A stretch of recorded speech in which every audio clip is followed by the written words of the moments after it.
Satyabama Institute of Science and Technology, Chennai and Sriperumbudur.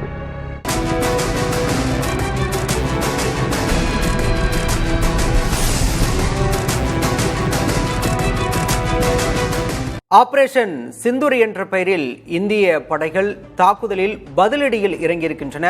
Pakistan எதிர்கொள்ள முடியாமல் திக்கும் காடி வருகிறது. இது தொடர்பாக பேசுவதற்காக இந்த அமர்வில் கர்னல் பிரின்ஸ் மற்றும் பாதுகாப்புத்துறை பேராசிரியர் ஜெகநாதன் ஆகிய இருவரும் இணைந்திருக்கின்றனர். ஜெகநாதன் சார் அவர்களிடம் இந்த கேள்வியை நான் கேட்க விரும்புகிறேன். இந்த தாக்குதலை தொடங்குறதுக்கு முன்னாடியே இந்தியா பல்வேறு முன்னெச்சரிக்கை நடவடிக்கைகள் எடுத்துச்சு. பாகிஸ்தான் ஏவுகணையெல்லாம் சோதனை நடத்தி ஒரு பயத்தை கொடுத்தாங்க. ஆனால் இந்தியா அந்த மாதிரிலாம் போகலை. ஏன்னா நம்மளுடைய டார்கெட் ஒன்லி பயங்கரவாதிகள் அப்படிங்கிறதுல இந்தியா குறிப்பாக இருந்தாங்க. மக்களுக்கு தேவையான முன்னேற்பாடுகளை இந்தியா கரெக்டாக பண்ணி அதை சரியான வகையில் கொண்டு செல்றதா அப்படின்னு பார்க்குறீங்களா? இல்லை, அதற்கு நீங்கள் சொன்ன மாதிரி முன்னெச்சரிக்கை நடவடிக்கைகளை நம்ம சரியான நேரத்தில் எடுத்திருக்கோம். அதே மாதிரி நம்மளுடைய தயார் நிலை அதாவது தாக்குதலும் மிக துல்லியமாக கணிக்கப்பட்டு டார்கெட் எல்லாமே செலக்டிவாக செலக்ட் பண்ணியிருக்காங்க. அதாவது நான் மிலிட்ரி, நான் சிவிலியன் டார்கெட், குறிப்பாக தீவிரவாத அமைப்புகளின் உட்கட்டமைப்பு, அவங்களுடைய இன்ஃப்ராஸ்ட்ரக்சரை அடித்து காலி பண்ணுறது தான் பிளானு. அதை கரெக்டாக பண்ணியிருக்காங்க. ஸோ இது தெளிவாக தெரியுது. இது பாகிஸ்தான் இராணுவத்து மீது நடத்தப்பட்ட தாக்குதல் கிடையாது, பாகிஸ்தான் மக்கள் மீது நடத்தப்பட்ட தாக்குதல் கிடையாது. இது தீவிரவாத அமைப்புகள் பெஹல்காம் தாக்குதலில் யாரெல்லாம் இருந்தாங்களோ அவங்க மீது குறிவைக்கு நடத்தப்பட்ட தாக்குதல் தான். ஸோ அதில் தெளிவாக இருந்தாங்க. அதே மாதிரி இந்த தாக்குதல் நடத்தினால் எப்படி அவங்க பதில் தாக்குதல் கொடுப்பாங்க, அடுத்தையும் நம்ம தயார் நிலையில் இருந்திருக்கோம். ஏன்னா நம்ம இது எதிர்பார்த்தது தான். பாகிஸ்தான் எப்போவுமே அவங்களுக்கு டார்கெட் கிடையாது. அவங்களுக்கு டார்கெட் பார்த்தீங்கன்னா இந்தியாவில் பதில் தாக்குதல் நடத்தினா எந்த டார்கெட்டும் கிடையாது. அதனால தான் அவங்க சிவிலியன் மேலே சிவிலியன் இருக்கிற இடத்துல அதுவும் எல்லையோர பகுதியில் இருக்கிற மக்கள் வசித்து கொண்டிருக்கிற பகுதியில் மக்கள் தாக்குதல் நடத்துகிறாங்க. இதில் இன்னொரு விஷயம் நான் எப்படி பார்க்குறேன்னா, இது பாகிஸ்தான் இராணுவம் தான் நேற்று மாலையிலிருந்து இந்த தாக்குதலை ட்ரோன் தாக்குதல் குறிப்பாக ஜம்முவில், பஞ்சாப், அமிர்த்சர், சண்டிகர் போன்ற இடத்துல பாகிஸ்தான் இராணுவம் தான் நடத்தியதா இல்லை தீவிரவாத அமைப்புகள் இந்த ட்ரோன் தாக்குதல் நடத்தியதா என்று சந்தேகம் எழுகிறது. ஏன்னா பாகிஸ்தான் இராணுவம் நம்ம தாக்குதல் நடத்தி இருந்தே எல்லையோர பகுதிகளில் மோட்டார் கன்ஸ் மூலமாக தாக்குதலை தொடர்ந்திருந்தாங்க நமது நிலைகள் மீது. அப்படி இருக்கும்போது அவங்க ட்ரோன் யூஸ் பண்ணி மக்கள் வகிக்கும் இடத்தில் அவங்க தாக்கக்கூடிய அவசியம் கிடையாது. அதற்கு அவர்கள் பதிலாக இராணுவ நிலையங்கள் மீது, இராணுவ இன்ஃப்ராஸ்ட்ரக்சர் மேலே, நம்ம சைடில் இருக்கிற இராணுவ இன்ஃப்ராஸ்ட்ரக்சர் மேலே அவங்க தாக்குதல் நடத்தி இருக்கக்கூடும். ஆனால் தாக்குதல் நடத்தின விதம் பார்த்தீங்கன்னா ஒரு இரவு நேரம், மாலை நேரத்தில் குறிப்பாக மக்கள் அதிகமாக வகிக்கக்கூடிய, உதாரணமாக ஜம்முவில் ஜம்மு பல்கலைக்கழகம், அப்புறம் ஒரு ஷாப்பிங் ஏரியாவில், சண்டிகர்லேயும் அதே மாதிரி சில இடத்துல தாக்குதல் நடத்த முற்பட்டிருக்காங்க. அந்த ட்ரோன்கள்லாம் வீழ்த்தப்பட்டிருக்கிறது. மூன்றாவது விஷயம், இப்போ இராணுவமே இந்த ட்ரோன் தாக்குதலை நடத்தியிருந்தால் அவர்களுக்கு கண்டிப்பாக தெரியும் நம்மளுடைய அதாவது ஏர் டிஃபென்ஸ் சிஸ்டம் ஸ்ட்ராங்காக இருக்குன்றது தெரியும். அதனால் அதன் விளைவாக தான் அவங்களுடைய இராணுவ விமானங்கள் ஃபைட்டர் ஜெட்ஸ் வீழ்த்தப்பட்டது. 3 விமானங்கள் சுட்டு வீழ்த்தப்பட்டது இந்த ஏர் டிஃபென்ஸ் மூலமாக. அப்படி இருக்கும் பட்சத்தில் அவங்க ட்ரோனை பயன்படுத்தக்கூடிய அவசியம் இருக்காது. அப்படி இருந்தும் அந்த ட்ரோனை யூஸ் பண்ணியிருக்காங்க. இது கண்டிப்பாக ஒரு சந்தேகத்தை எழுப்புகிறது. பாகிஸ்தான் தரப்பிலிருந்து இந்த தாக்குதலை முன்னின்று இந்த ட்ரோன் தாக்குதலை நடத்துவது அங்கே இருக்கிற தீவிரவாத அமைப்புகள் தான் அப்படின்றது தெளிவாக இருக்குமோ என்று ஒரு சந்தேகம் எழுகிறது. அதை ஊர்த்தி சேதப்படுத்தமாக இருக்கிறது. திரு ஜெகநாதன், இந்தியா பல்வேறு நிலைகளில் பதிலடி தான் கொடுத்துருக்காங்க. நம்ம அவங்க நிலைகளை குறி வச்சோ, குடியிருப்புகளை குறி வச்சோ, இராணுவ முகாம்களை குறி வச்சோ தாக்குதலை நடத்தலை. பதிலடியாக நம்ம தற்காப்புக்காக தான் தாக்குதல் நடத்திட்டு வரோம். இதுலேயே பாகிஸ்தான் நிலை குலைஞ்சிருக்கு அப்படின்னு நம்ம புரிஞ்சுக்கிறதா? பாகிஸ்தான் நிலை குறைஞ்சி தான் இருக்குது. ஏன்னா இப்போ நான் சொன்ன மாதிரி இப்போ யார் அங்கே கண்ட்ரோல் பண்ணுறாங்க இந்த பாகிஸ்தானில் இப்போ இந்தியாவில் எடுத்துக்கிட்டிங்கன்னா முப்படைகள் ஒருங்கிணைந்து ஒரு கோஆர்டினேஷன் இருக்குது. அரசியல் ரீதியாக பார்த்தால் பிரைம் மினிஸ்டர், செக்யூரிட்டி அட்வைசர், பாதுகாப்புத்துறை அமைச்சர், உள்துறை அமைச்சர், இந்த பக்கம் வெளியுறவுத்துறை அமைச்சர், இவங்க ஒரு டீமாக செயல்பட்டு கொண்டிருக்காங்க. ஒவ்வொரு டெவலப்மெண்ட்டையும் வந்து டே டு டே வந்து ஹவர் டு ஹவர் வந்து அவங்க ரிவ்யூ பண்ணுறாங்க.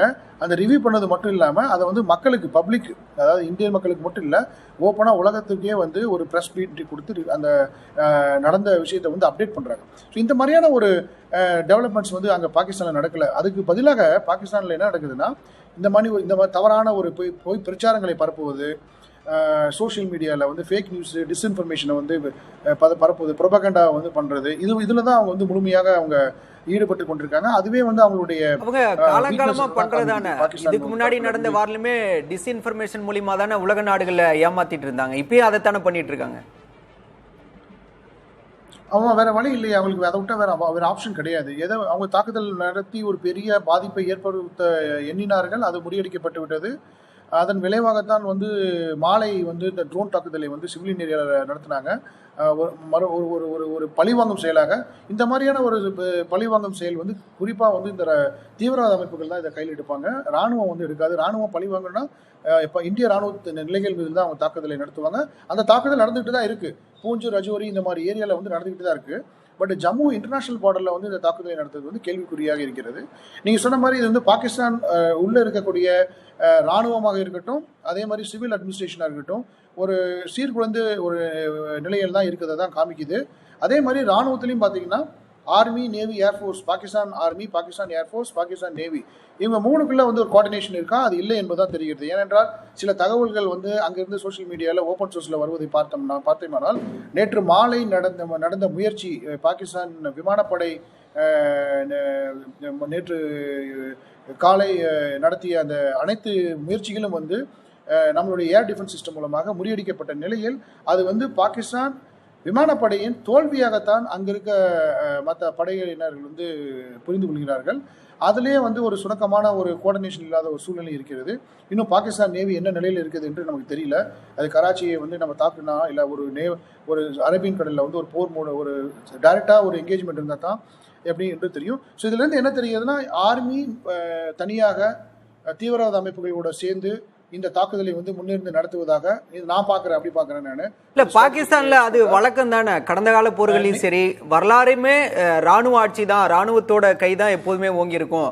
இங்கே மக்களாட்சி இருக்குது அப்படின்னா அங்கே வந்து ராணுவ ஆட்சி தான். நாட்டுக்காக ஒரு ராணுவம் நம்மகிட்ட இருக்கு, ஆனால் அவங்க ராணுவம் ஒரு நாட்டையே கையகப்படுத்தி வச்சிருக்காங்க. அப்படிதானே கடந்த கால வரலாறுகள்லாம் பார்க்க முடியும். இது வந்து இல்லை, அது வந்து ஜென்ரலாக ஸ்டேட்மெண்ட். அது வந்து அது பொதுவான இது வந்து இப்போ நீங்கள் ஆப்ரேஷன் வந்து பார்த்தீங்கன்னா அது வந்து டிஃப்ரெண்ட். இப்போ வந்து நம்ம எல்லா நாட்டிலையும் வந்து பார்த்தீங்கன்னா எதிர்கட்சி, ஜனநாயக நாட்டில் எதிர்கட்சிகள் இருப்பாங்க, எதிர்ப்புகள் இருக்கும். பட் இந்த மாதிரி ஒரு போர்னு வந்துட்டா எல்லாம் ஒன்று சேருவாங்க. ஒரு கோஆர்டினேஷன் வந்தே ஆகணும். ஏன்னா அப்போ நம்ம நாட்டு நலன் தான் முக்கியம். நீங்கள் சொல்கிற ஸ்டேட்மெண்ட் வந்து ஜென்ரல் ஸ்டேட்மெண்ட். அது எப்போவுமே அப்படி தான் இருக்காங்க, எப்பவுமே அப்படி தான் இருக்காங்க. ஆனால் போர்னு வந்து அவங்க அப்படி இருக்கக்கூடாது. அதுதான் விதி. That is the rule. ஒரு சண்டைன்னு வந்துதான் ஒரு நாட்டுக்கு வந்து ஒரு நாட்டு ஒரு போர்னு வந்தால் எல்லாரும் கோஆர்டினேட் பண்ணணும், எல்லாரும் ஒன்றா இருக்கணும். அந்த இது வந்து நீங்கள் சொல்கிற மாதிரி ஜென்ரல் ஸ்டேட்மெண்ட்லாம் வந்து அது எப்பவுமே அப்படி தான் இருப்பாங்க அப்படின்றது வேறு. அவங்க எப்பவுமே அப்படி இருந்துட்டு போகிறாங்க. பட் போர் டைமில் வந்து இந்த ஒரு ஒருங்கிணைப்பு இருக்கணும். அந்த ஒருங்கிணைப்பு வந்து இன்று வந்து ரொம்ப ஒரு மோசமான ஒரு உதாரணத்துக்கு பாலக்கோட் நடந்தப்போ வந்து பாகிஸ்தான் விமானப்படையும் இராணுவமும் வந்து ஒரு நல்ல கோஆர்டினேட் பண்ணி நல்லா அவங்களுடைய பதிலடி வந்து இருந்தது. அந்த கோஆர்டினேஷன் வந்து இப்போ கிடையாது. முற்றிலும் வந்து பாகிஸ்தான் விமானப்படையும் கடற்படையும் வந்து அவங்க வந்து கோஆர்டினேஷன் இல்லாத மாதிரி தான் ஒரு சூழ்நிலை, ஒரு ஒரு ஒரு ஒரு ஒரு பிம்பம், ஒரு வெளிப்பாடு வந்து நமக்கு தெரிகிறது. அவங்களுடைய ஆப்ரேஷன் எப்படி பண்ணுறாங்க அப்படின்றது வந்து வெளிப்படையாக நமக்கு தெரிய வருகிறது. ஏன்னா அவங்களோட செலக்டிவ் ஆஃப் டார்கெட்டு, அவங்க யூஸ் பண்ணுற ஆயுதங்கள், பயன்படுத்தக்கூடிய ஆயுதங்கள், அப்புறம் டைமிங்கு, அப்புறம் லொக்கேஷன்ஸ் எங்கே டார்கெட் பண்ணுறாங்க, இதெல்லாம் நம்ம பார்க்கும்போது வந்து இதோட வெளிப்பாடு தான். உதாரணத்துக்கு லாகூரில் வந்து அவங்களுடைய ஏர் டிஃபென்ஸ் சிஸ்டத்தை வந்து நம்ம தகர்த்தோம். அது வந்து பாகிஸ்தான் ஏர்ஃபோர்ஸ்க்கு வந்து ஒரு பெரிய பின்னடைவு தான். ஒரு அண்மை செய்தி வந்திருக்கு சார், அது தோல்விதான், அவங்களுடைய பெரிய தோல்விதான். வீடுகளை விட்டு வெளியே வர வேண்டாம் என சண்டிகரில் எச்சரிக்கை ஒலி எழுப்பப்பட்டிருக்கிறது. ஏற்கனவே ஜம்மு உள்ளிட்ட பகுதிகளில் எச்சரிக்கை ஒலி எழுப்பப்பட்டு பொதுமக்கள் வெளியே வர வேண்டாம் என்று அறிவுறுத்தப்பட்டிருக்கிறது. இந்நிலையில் தற்போது சண்டிகரில் பொதுமக்களுக்கு எச்சரிக்கை ஒலி எழுப்பப்பட்டிருக்கிறது. நமது செய்தியாளர் கணபதி சுப்பிரமணியம் நம்மோடு இணைந்திருக்கிறார். கணபதி, தற்போது சண்டிகரிலும் இந்த எச்சரிக்கை ஒலி எழுப்பப்பட்டிருக்கிறது. அங்கு சூழல் எப்படி இருக்கிறது? பாதுகாப்பு ஏற்பாடுகள்லாம் எந்த அளவில் இருக்கின்றன? பாகிஸ்தான் சண்டிகரை தாக்கலாம் என தகவல் கிடைத்திருப்பதால் அங்கு எச்சரிக்கை ஒலிக்கப்பட்டிருக்கிறது.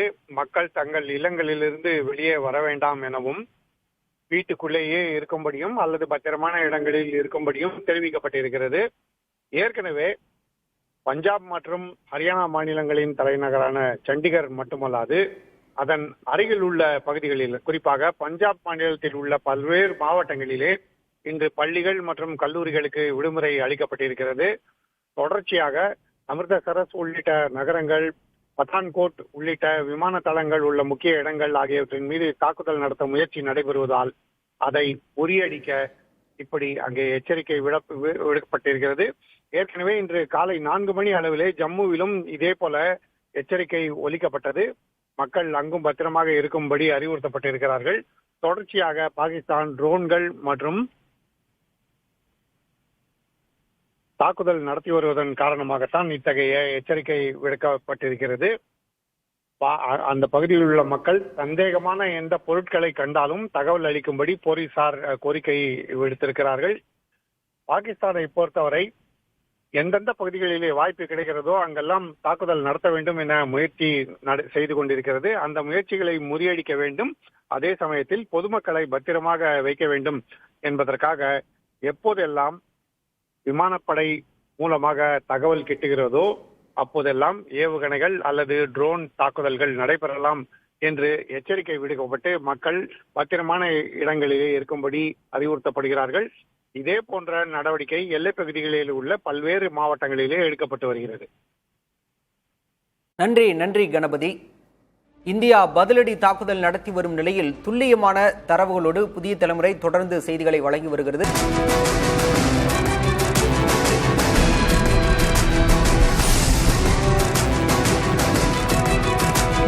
Satyabama Institute of Science and Technology, Chennai and Sriperumbudur.